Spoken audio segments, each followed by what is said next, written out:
years na po ako sa networking industry. Ako po ang isa sa mga kapagpatotoo po sa inyo na kung itutuloy-tuloy nyo lang talaga ang simula. Sobrang ganda ng buhay na nag-aantay sa inyo. Kasi ako po, taga-province din po ako, taga-Bicol.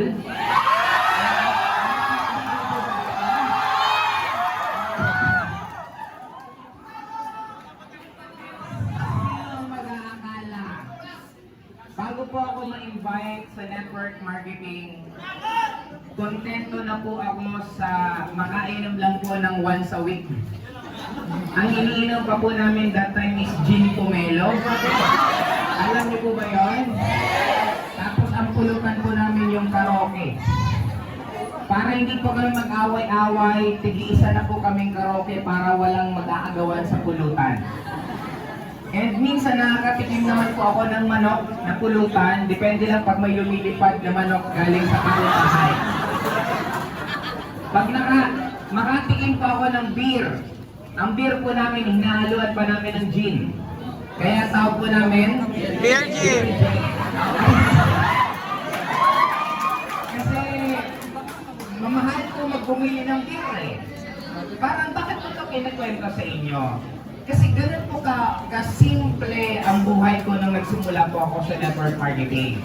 Hindi po ako nangangarap magkaroon ng kotse, hindi po ako nangangarap magkaroon po ng anything. Basta ang point ko lang, may pera ako, nakakalaro ako ng computer, nakakainom ako, okay na ako. Pero doon ko na-realize na napaka-importante po talaga ng tinatawag na environment or influence. Kasi nung napadpad po ako sa network marketing, doon po ako nagsimulang mangarap ng kotse. Doon po ako nagsimulang mangarap na maging maganda buhay ko. Doon po ako nagsimulang mangarap na gusto kong makapunta ng iba't ibang bansa. Meron po ba dito na hindi pa po nakakapunta sa ibang bansa? Yeah! Yun. Kumuha na po kayo ng passport niyo. Kasi ako po hindi ko makalimutan. First trip ko po dito sa AIM Global is Hong Kong trip. AIM Global po ang nag-push sa akin, kumuha po ako ng passport. Hindi ko nga po alam kung ano ang passport, basta sabi sa akin, since na-hit ko yung promo ng Hong Kong, kumuha daw ako ng passport. Napilitan kumuha ng passport sa DFA. Nung pagkuha ko ng passport, hanggang makapunta po ako ng Hong Kong. Alam mo po ba yung pagsakay mo ng eroplano na parang kang nananaginip? Na parang feeling mo, totoo ba talaga ito? Hanggang po nung dumating po kami mismo sa Hong Kong, ang ganda po pala ng Hong Kong kasi nasa taas ka pa lang. Nasa taas ka pala ng eroplano, alam mo nang nasa Hong Kong ka. Kasi ang lilinis po ang tataas ng building. Sa Pilipinas kasi pag umuwi ka, nasa taas ka pa lang, alam mo rin nasa Pilipinas ka. Oo, kasi yung bubong may mga gulong. May hollow blocks. Diba?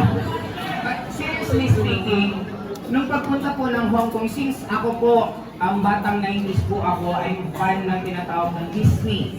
Mga cartoons, mga Mickey Mouse. Since fan po ako, nung napunta po kami sa Disneyland, yun po kinukurot ko po sarili ko kasi feeling ko nananaginip lang ako. Sabi ko, parang totoo ba talaga to? Kinurot ko sarili ko, gising talaga ako, totoo talaga. And doon ko na-realize na sabi ko, sobra pong sulit. Kasi alam ko sa pagdadaanan ko ng bawat isa dito, hindi po siya madali. Yes. Kasi marami kang gagawin na hindi ka komportable. Ako po, I really hate public speaking. Hindi po ako magaling mag-public speaking bago po ako nagsimula sa networking. Mahihiyain din po ako. Kasi nung nag-aaral nga ako sa school, hindi po ako nagtataas ng kamay unless natawagin ako ng teacher. Kaya imagine mo nung nag-networking, magsasalita ka sa ganitong karami, hindi ko po ito kayang gawin nung nag-aaral ako. Pero pinilit ko sarili ko kasi alam ko na kailangan. Sa paggagawa po natin, ang pinakamasakit sa pag-network, i-reject ka ng mga taong inaasahan mong maniniwala sa iyo. Yun po ang pinakamasakit na mararanasan po natin. Even ako nung nagsisimula, ang hindi ko po makalimutan, may re-recruiting po akong uncle ko. Pagpunta ko pa lang sa bahay nila, hindi pa ako nakakaupo, ang sabi sa akin, ikaw ba yung pamangkin ko na sinayang mo lang pinag-aralan mo? Imagine mo ako graduate ko ako ng computer engineer, para sabihan ko ako na sinayang ko lang pinag-aralan mo. Alam mo yung pakaramdam na parang bubong-bubo ka? Na parang sabi ko, grabe naman sabi ko makapagsalita to. Kaya lang, ako yung tipong tao, kung gusto nyo po maging successful sa buhay, lahat ng pain gawin yung motivation. Yes. Huwag kayong magdadrama, huwag kayong iiyak-iyak, wala pong umaasenso sa mga madadramang tao. Dapat habang nasasaktan ka, lalo kang tumitibay. Habang maraming taong nagdududa sa'yo, lalo kang tumataas ang kumpiyansa mo sa sarili. Kasi sa akin, kung ultimo kapatid ko, hindi rin ko talaga naniniwala. Naalala ko dati, nung humingi ako kay mama ko ng pandagdag ng account, sabi ng mama ko, hindi na daw kita dapat bigyan. Sabi ko, mama, bakit po? Eh sabi ng ate mo, wag ka na daw suportahan. Gaano kasakit yan eh, kapatid mo mismo, nininegative ka. Tapos ang hindi ko pa makalimutan that time, one time yung ate ko may kotse. Bababa si Sir Jan sa Bicol. Sabi ko sa ate ko, ate, pwede ko bang hiramin kotse? Kasi nakakaya kay Sir Jan kung motor lang ang ipang susundo ko. Tinanggihan ako ng ate ko, sabi niya, huwag ka munang manghiram kasi ayaw daw ng asawa niya. And true enough, nandun yung pain, nandun yung sakit, nandun yung galit. Pero hindi ko yun ginamit para gumante. Ginamit ko yun para manggigil ako lalo. Sa lahat ng taong nagdududa sa akin na kaya ko at gagawin kong tama at magiging successful ako sa buhay.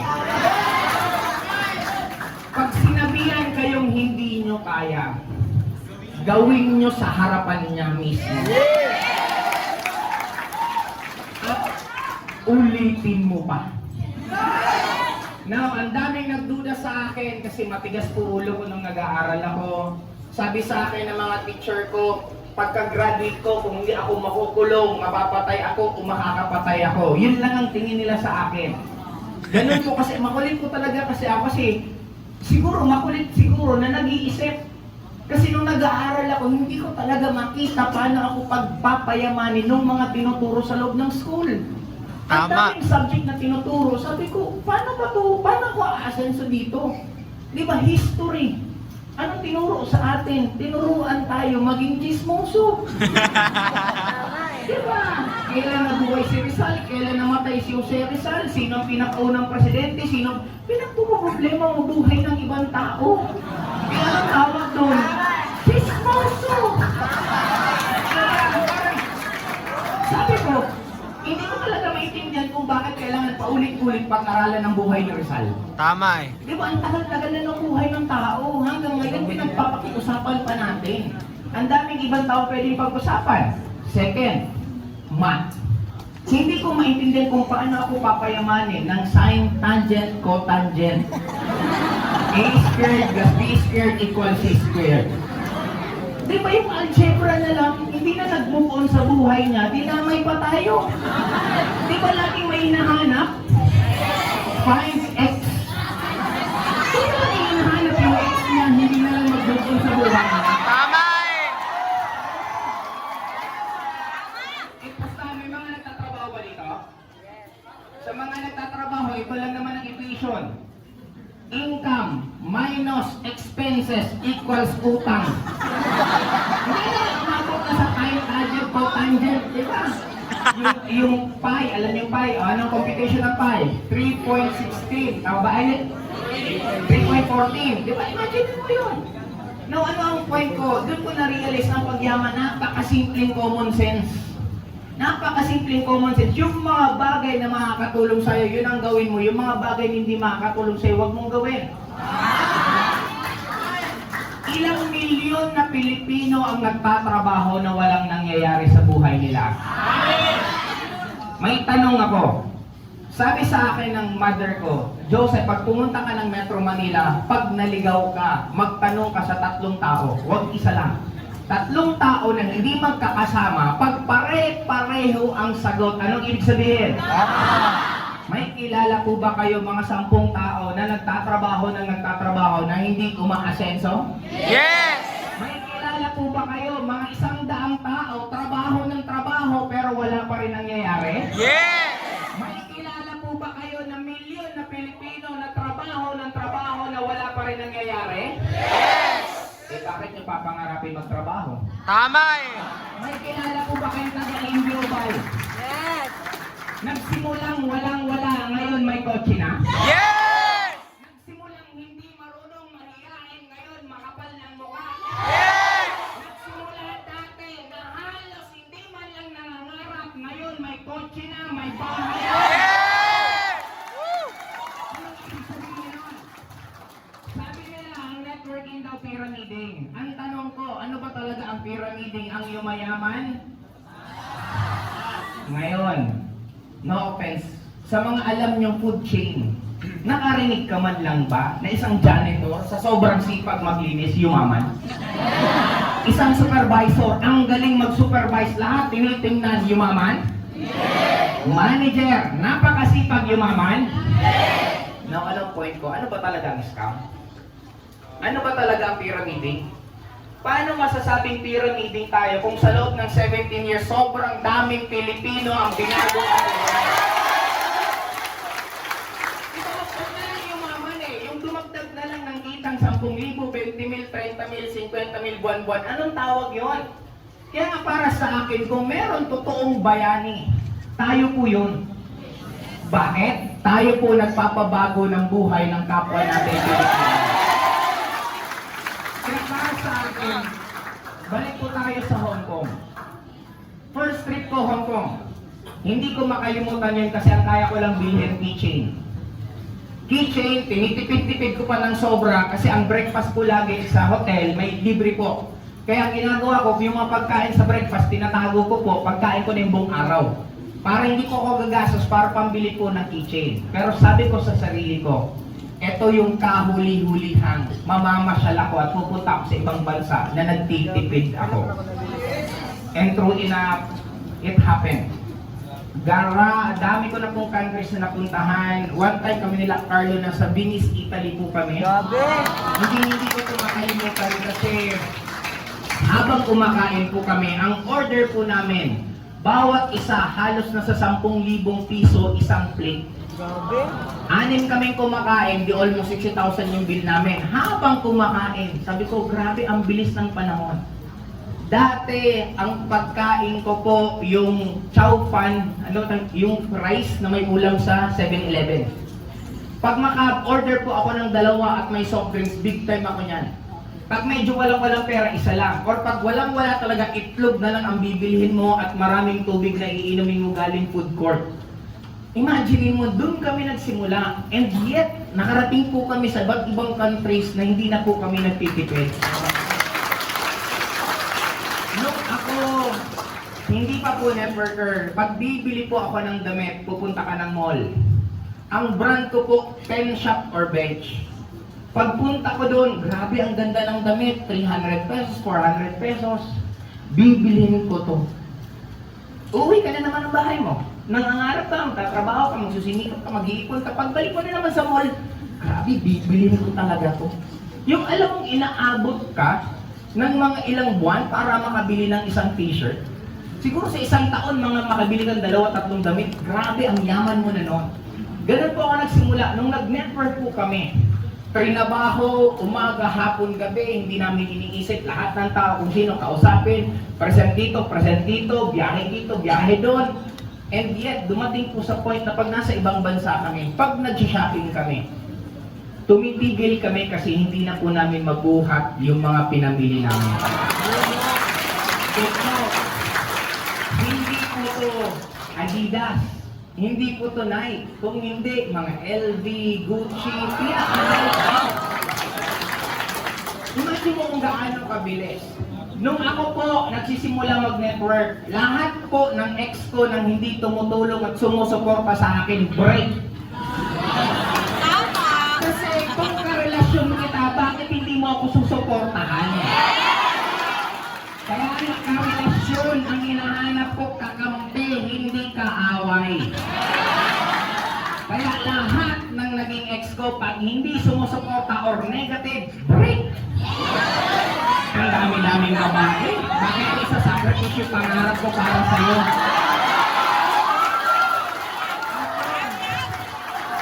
Hindi ko ito makalimutan. High school days, may isa po akong ex. Inabot po kami ng 7 years. Matagal po kami.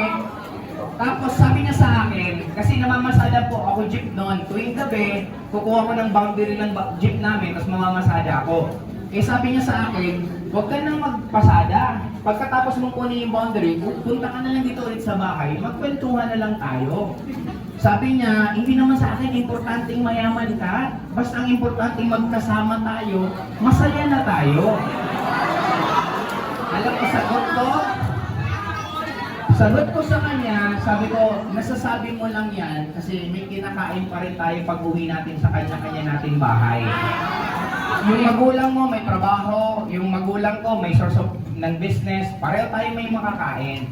Pero hindi ko sigurado pag mag-asawa na tayo, tapos pareho tayo nagugutom, kung yan pa rin ang sasabihin mo. Tapos, hindi ko pwede, sabi nila, one shot ang buhay. Isang daanan lang to, kaya siguraduhin nyo ang mga desisyon nyo.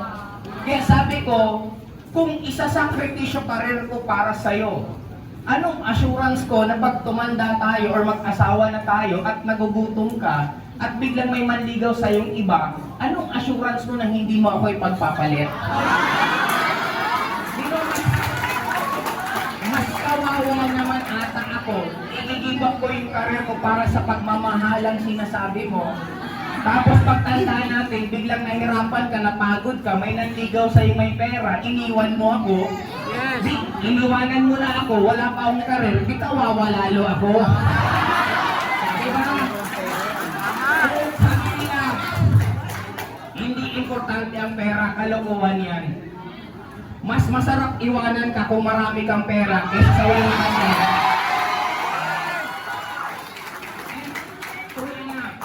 Hindi ko po ito makalimutan kasi ang rule ko sa buhay, isa lang. Pag nakipaghiwalay ako sa'yo, sisiguraduhin ko sa susunod na magkita tayo, lalo kang manghihinayang. Bakit hindi tayo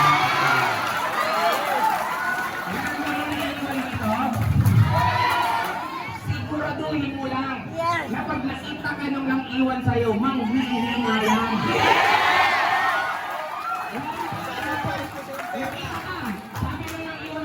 Buti na lang, inuwanan ko yan. Diba? Lalo kong aayusin buhay ko. Kaya, to cut the story short again, nung nagkaroon po ako ngayon yung partner ko po ngayon, wife ko si Tin, hindi ko makalimutan kasi syempre, lahat ng babae gusto mag-date, gusto lumabas. Nagkaroon po kami ng date ni Tin way back 2016. Naka 16 countries lang naman po kami isang taon. Kaya sa mga babae nandito ngayon, kung kinakarir ng karelasyon mo pag network, suportahan mo yan. Kasi malay mo, pag nakuha na niya lahat ng goals niya, umikot din kayo sa buong mundo. Yes! Kasi katulad ko po, kararating ko lang dito 2 days ago, kahapon. Kararating ko lang po kahapon, galing po kaming Korea. Yes! Diba? Magaling po mag-decision, mag-date yung partner ko. Kasi pauwi po ako that time ng Bicol, sabi niya sa akin, oh may Asian Cruise ka, ngayon October 23 kasi papunta naman po ako ng Asian Cruise. Wow! Sabi ng partner ko, bago ka mag-Asian Cruise, may Korea trip ka. Sabi ko, paano nagkaroon ng Korea trip? Wala namang maalalang may lakad ang pupuntang Korea. Sabi niya, meron, sinoip ko na yung card mo. Tayong dalawa ang mag-date.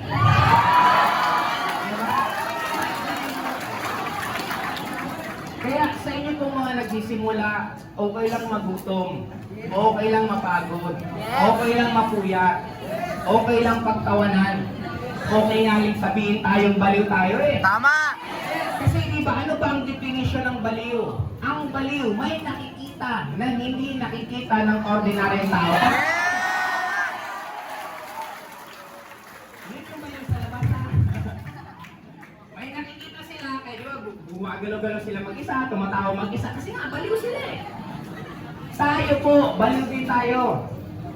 Kasi meron tayong kinikita nang hindi kinikita ng ordinary.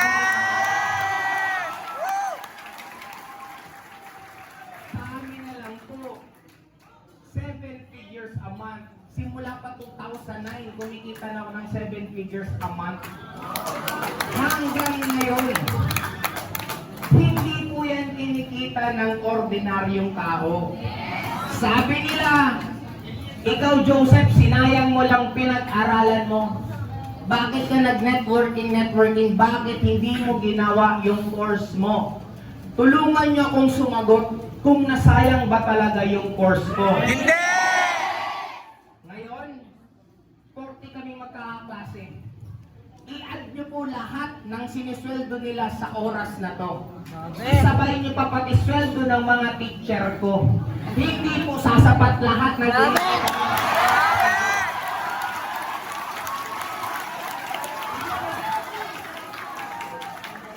Ano ba talaga sayang? Gawin mo course mo, nagutom ka, o hindi mo gawin course mo pero magbabago buhay mo? Ako truly, isa lang naman sure ko lahat tayo, bakit tayo nag-aaral? Kasi gusto natin gumanda buhay natin. Eh kung gaganda naman ang buhay mo kahit hindi mo course, bakit hindi mo karirin yung isang bagay kung doon mo makakita? You know what? You are the very luckiest generation ng networker. Why? Guys, madugo po yung pag-network namin. Hindi po siya biro. Kasi po, napakahirap po. Bakit? Imagine mo, wala pa pong online. Wala pa pong unli-text. Wala pong unli-call.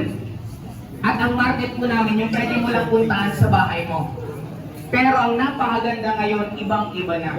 Kasi ako naniniwala, kayo napakaswerte nyo unang-una, bakit? Para mapagsama-sama nyo yung iba't ibang HOF na nandito ngayon sa harap. Sobrang lakas nilang ko sa amin. At ako naniniwala, birds with the same feathers. Let's together!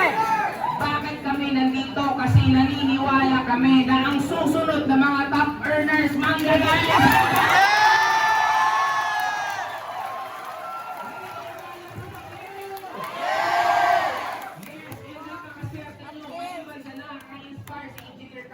Yung pinakaunang global ambassador natin si Apply My League. At syempre ang inyong lingkod, Aya! classmate,